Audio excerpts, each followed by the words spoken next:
Good morning, students.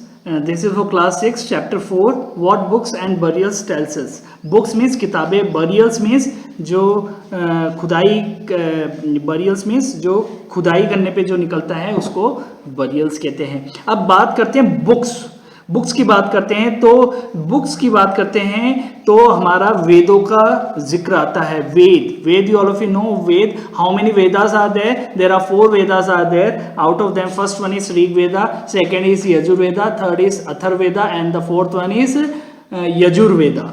तो हम बात करते हैं सबसे ओल्डेस्ट वेद कौन सा है और उसमें क्या है, यजुर्वेद में क्या है, ऋग्वेद में क्या है, ये हम थोड़ा सा देख लेते हैं. कौन सी लैंग्वेज यूज होती है, उसमें क्या दिया गया है, वो हम इस चैप्टर में पढ़ेंगे. One of the oldest books in the world. अब one of the oldest books in the world के बारे में पढ़ते हैं. The knowledge about the Aryans. Who is Aryans? Aryans means we are talking about Hindustan के या इंडिया के जो लोग हैं उनको आर्यंस के नाम से जानते थे एंशियंट टाइम्स में. इसलिए आपने कभी सुना होगा आर्यपुत्र. आपने कोई भी एपिक के ऊपर कोई सीरियल बनता है तो उसमें आर्यपुत्र बोला जाता है. That is why we are called the Aryans. मतलब हमारे हिंदुस्तान के जो लोग होते थे उनको आर्यंस कहा जाता था. Mainly through the Vedas. ये सारा आर्यंस वर्ड कहाँ यूज हुआ था? वेद में यूज हुआ था. The Vedas originating from the word vid meaning knowledge. Veda, vid. देखो पुराना मतलब एक साउंड आता है विद का मतलब होता है नॉलेज, ज्ञान. Are believe to be eternal. और ज्ञान हम सब जानते हैं, ज्ञान कभी भी खत्म नहीं होता है. एक बार जिसने ज्ञान अर्जित कर लिया उसको कोई छीन नहीं सकता है. That is my oldest Veda is of great importance. There are 4 Vedas. मैंने बताया था 4 वेद हैं. The Rig Veda is the oldest among them. सबसे चारों में भी सबसे पुराना कौन सा वेद है? ऋग्वेद है. The other 3 are the Samaveda, Yajurveda and the Atharvaveda. ये 4 वेद हैं. इनके नाम आपको याद रखने पड़ेंगे. सबसे पुराना कौन सा है? ऋग्वेद. तो हम ऋग्वेद के बारे में पढ़ते हैं. The Rigveda being one of the earliest books in the world, it is a collection of prayers offered to various Hindu gods. अब ऋग्वेद में क्या है? ऋग्वेद में प्रेयर्स हैं, प्रार्थना है, श्लोक है, स्तुति है. जो संस्कृत में टोटली प्योर संस्कृत में जो स्तुति और प्रेयर प्रार्थना लिखी गई हैं वो सारी प्रेयर और स्तुति कहाँ से हमें मिली है? ऋग्वेद में मिली है. ठीक है ना. ये सारे जो ऑफर करते हैं हम हमारे डाइटिस को, हमारे गॉड और गॉडेसेस को, सारी प्रेयर, स्तुति, श्लोक ये सारे ऋग्वेद से हमें मिले हैं. उसका ट्रांसलेशन बाद में हिंदी में और अदर लैंग्वेजेस में हुआ है. अब सामवेद में क्या है? सामवेद में देखो, Samaveda consist of shlokas of the Rigveda. अब देखो ऋग्वेद के जो श्लोक हैं, लिखे गए श्लोक ऋग्वेद में, लेकिन सामवेद में जो श्लोक लिखे गए हैं वो सारे श्लोक किस में डाल दिए उन्होंने? सामवेद में. तो जितने भी श्लोक हैं ऋग्वेद के, सामवेद में एक अलग से वेद बना दिया कि इस डाइटी का, इस गॉड का ये श्लोक है, तो ये सारे सामवेद में मिलते हैं. ये सामवेद हमेशा म्यूजिक के साथ, जो श्लोक्स होते हैं उनको रिदम में बोला जाता है, सीधे सीधे वर्ड्स में प्रोनाउंसिएशन नहीं होता है, इसलिए सामवेद म्यूजिक के साथ बोला जाता है. Yajurveda is a collection of significant rituals. It has been divided into 2 parts, the Shukla Yajurveda and the Krishna Yajurveda. It is a guide to the way of modern ceremonies.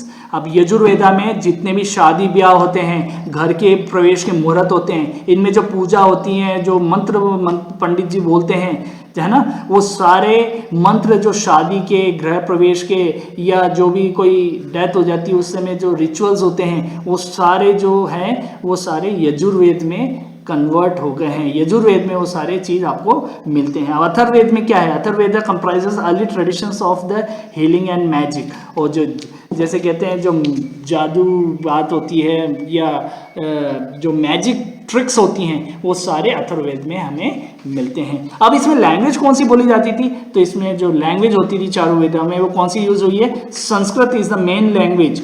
Most of the languages spoken in India today had their origin in ancient times. They belong to 2 main groups of language, Indo-European and Dravidian.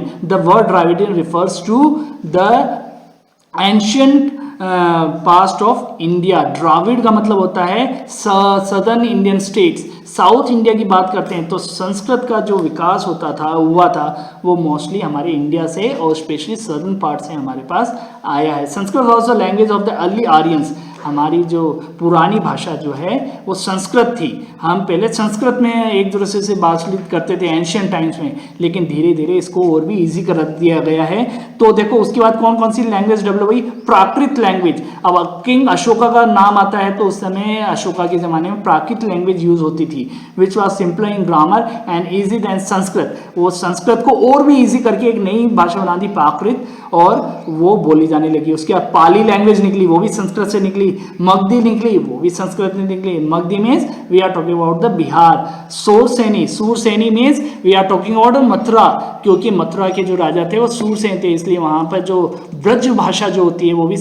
Now we are talking about the political life. The administrative machinery of the Aryans in the Rig Vedic period worked with the tribal chief in the center. Tribal chiefs means tribal is Adivasi chief, सरदार जो होता है, जो भी कबीले का सरदार होता है, वैसा ट्रेडिशन था।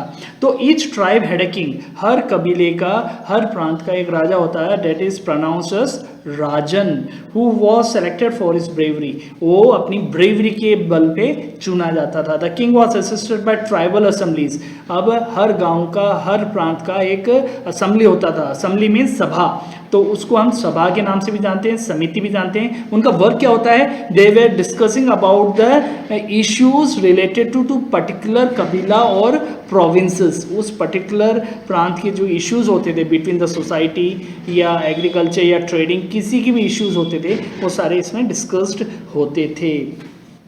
अब कुछ ऋग्वेद में एक मेंशन है कि सैक्रिफाइस का भी वो ऋग्वेद में मेंशन है। तो here horse where used in battles for capturing the kettles, अब युद्ध में वो जाते थे राजा लोग या सेना जाती, तो वो क्या कौन कौन से एनिमल्स यूज करते थे, इसमें मोस्टली हॉर्सेस और एलिफेंट्स वो यूज करते थे। देयर वर यज्ञ सच अश्वमेध यज्ञ परफॉर्म विथ हॉर्स मीट, मतलब पहले की अपनी ग्लोरी के या अपने किंगडम को एक्सपैंड करने के लिए वो यज्ञ करते थे, and that is called the Ashvamedha yajna, that is performed for restructuring their kingdom. अब हम बात करते हैं सोशल लाइफ, कि सोशल लाइफ कैसा होता था। People are described in the Rigveda in terms of the work they do, the languages they speak, the people they belong, the society, मतलब सोशल लाइफ जैसे लैंग्वेज जैसी बोली जाती थी उसको उस हिसाब से, मतलब उसको एक नाम, पर्टिकुलर नाम दे दिया जाता था। द लैंग्वेजेस भी अलग अलग लैंग्वेजेस, हमारे इंडिया में बहुत सारी लैंग्वेज बोली जाती है, जैसे मारवाड़ी में मारवाड़ी भी बोली जाती है, फिर बागड़ी भी बोली जाती है, वैसे अलग अलग लैंग्वेजेस भी डेवलप हो गई। लेकिन ऋग्वेद में जो वो प्रेयर में क्या लिखा है, कौन सी डाइटीज की कौन सी प्रेयर है, क्या है, उसको ट्रांसलेशन कौन करते थे, वो एक पर्टिकुलर ग्रुप होता था, and that is led by Brahmins. ब्राह्मण संस्कृत के बहुत अच्छे नॉलेज रखते थे, वही उसको ट्रांसलेशन करते थे अलग अलग लैंग्वेज, अपनी लोकल लैंग्वेज में, संस्कृत से अपनी लोकल लैंग्वेज में ट्रांसलेशन अलग अलग श्लोक्स का, स्तुतिस का या प्रेयर्स का करते थे। तो उनको जो बड़े पंडित होते थे उनको बोला जाता था priest. The priest used to perform various rituals में रीति रिवाज जो होती हैं। And the kings were not like the ones you have heard about, they did not have capital cities, palaces और आर्मीज। उस जमाने में, पहले के ज़माने में कोई पर्टिकुलर महल नहीं होता था, वो कबीले के रूप में रहते थे। बाद में तो जैसे जैसे सिविलाइजेशन डेवलप हुआ वैसे वैसे रिस्ट्रक्चर भी हमारी अलग अलग चेंजेस हमारी सोसाइटी में आए। अब यहाँ पर देखो जना और vish, two words jana, what is the meaning of this jana और vish? Two words were used to describe the people और the community as a whole. अब जना का मैंने पहले आपको बताया था पीपल, जना का मतलब क्या होता है पीपल, तो कम्युनिटी, लोगों से, पीपल को बहुत सारे लोग मिलके ये कम्युनिटी बनाते हैं, एक सोसाइटी बनाते हैं, तो यहाँ पर जना का और विश का मतलब है। अब आर्यंस, दासा एंड दासूस। आर्यंस तो आप जानते हैं इंडियन पीपल को आर्यंस कहते थे, चाहे वो राजा हो ये यहाँ के रहने वाले हों। हु इज दासा? दासा रेफर्स टू सर्वेंट्स, जो नौकर होते हैं। अगर वो मेल सर्वेंट है, मेल है, तो उसको दास बोला जाएगा। और दस्यूस रेफर्स टू दासी, बाद में जाके दस्यु क्या बन गया? दासी। दासी रेफर्स टू फीमेल सर्वेंट। तो ऐसे हमें अवशेष या पहले शास्त्रों में मिला है। Religions worship was dominant feature of वैदिक रिलीजन प्रैक्टिसेस। अब हम जानते हैं कि पूजा पाठ हमारा प्राचीन सभ्यता है जो हमें हमारे पूर्वजों से मिला है। अब कौन कौन से देवी देवताओं की पूजा होती थी? The Indra was the most popular God. Indra देवता को बहुत ही पावरफुल और पॉपुलर गॉड थे। और वो गॉड किसके हैं? रेन एंड थंडर, क्योंकि हमारा पहले सोसाइटी एग्रीकल्चर बेस्ड था, खेती पे निर्धारित था। और खेती कब अच्छी होती है? जब बारिश अच्छी होती है, इसलिए इंद्र गॉड को बहुत माना जाता था। और दूसरे कौन से गॉड थे जिनकी पूजा होती थी? द पीपल वर्शिप अग्नि, अग्निदेव की पूजा थी। Varuna the god of water, and Soma, Soma means Chandradev. Usha was the goddess of dawn और सनराइज, सूरज देवता की होती थी। People also worship Prithvi, Prithvi means धरती की पूजा होती थी। During the later Vedic age Prajapati, Prajapati refers to lord Brahma.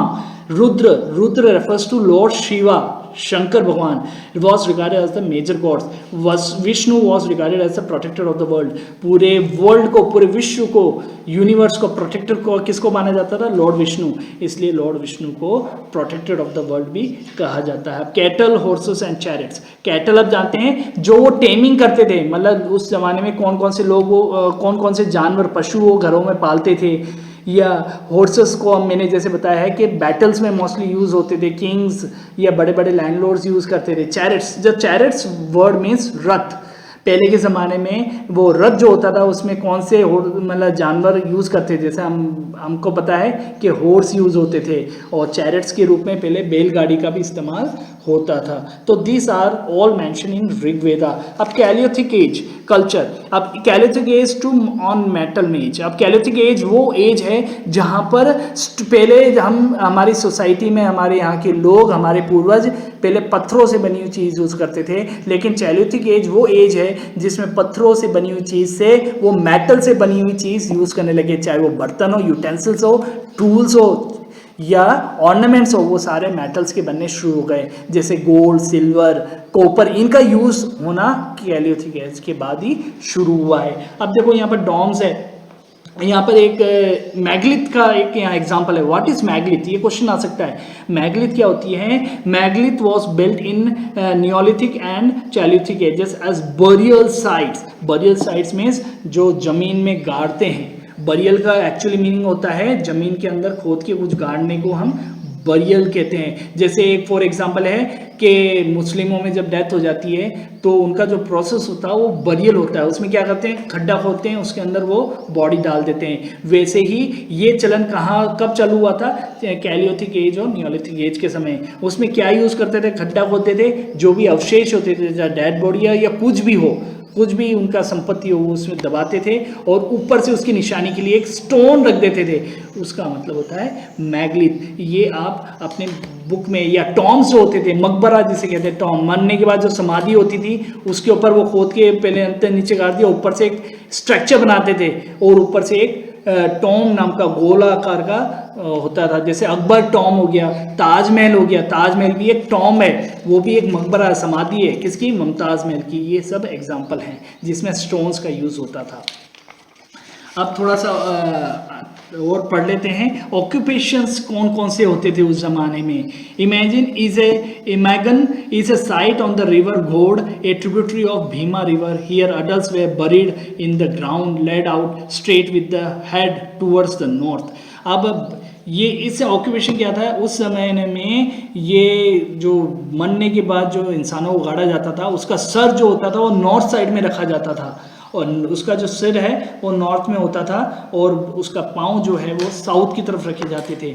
ये मतलब उस ज़माने में एक ट्रेडिशन था जो बरियल्स के समय वो वहाँ उस समय लोग यूज़ करते थे। Archaeologist have found seeds of wheat. उस जमाने में कौन कौन सी एग्रीकल्चर प्रोडक्ट्स, कौन कौन सी फसल उगाई जाती थी? उनमें से मेन था व्हीट। व्हीट मीन्स गेहूं, बार्ली मीन्स जौ, राइस, योलोफिन चावल, पल्सेस मतलब सब प्रकार की दलहन, चाहे मूंग, मोट, ये अरहर, मसूर, ये सब होते थे। मिलेट्स मीन्स बाजरा, पीस मतलब मटर, या सीसेम मीन्स तिलन का जो ऑयल सीड्स जो होती हैं उनके बारे में बात कर रहे हैं। Bones with cut marks have also been found suggesting that people use them in food. अब बॉन्स भी मिले हैं, मतलब वो एनिमल का मीट भी खाते थे, तो उनके बॉन्स भी मिले हैं। दैट मीन्स उस समय मीट का प्रचलन भी बढ़ गया था।